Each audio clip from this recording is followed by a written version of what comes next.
Good morning. Looks like it's going to be a weathery day outside, so please be careful wherever you have to travel. One of the things that kind of makes me think on a day like this is how unimportant sometimes we feel we are. That, what we're doing doesn't seem to be accomplishing all we want, and is there anybody in the world who even cares about what we're doing? In Matthew, the 19th chapter, verses 28 and following, it says this: And Jesus said to them, Assuredly I say to you, that in the regeneration, when the Son of Man sits on the throne of his glory, you who have followed me will also sit on 12 thrones, judging the 12 tribes of Israel. And everyone who has left houses or brothers or sisters or fathers or mothers or wife or children or lands for my name's sake shall receive 100-fold, and the inherent or eternal life. But many who are first will be last, and the last shall be first. Read an interesting little illustration from Peggy Noonan. Many of y'all remember that name because Peggy was at one time the presidential speechwriter and syndicated columnist.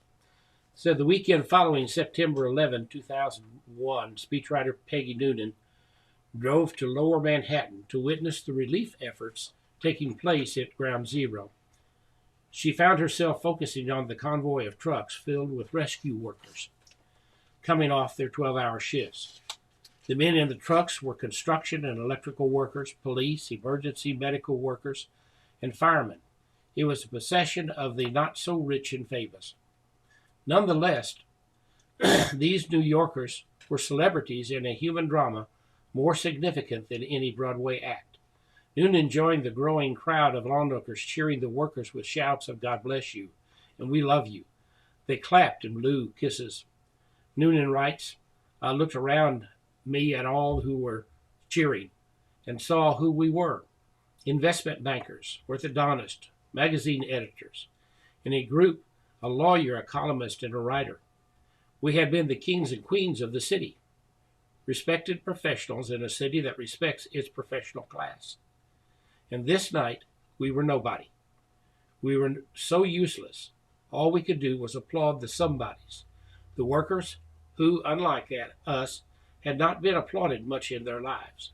I was so moved and oddly, I guess, grateful, because they'd always been the people who ran the place, who kept it going. They just never been given their just due. This reversal Peggy Noonan witnessed is nothing less than a foreshadowing of what Jesus talked about. A day is coming when the first shall be last, and the last will be first. So if you're feeling down, folks, and think you're unimportant, you need to remember you're important to Jesus, especially if you're one of his children, and that you spread his gospel. One day, the first shall be last, and the last shall be first, and we'll have glory with Christ in heaven. God bless you.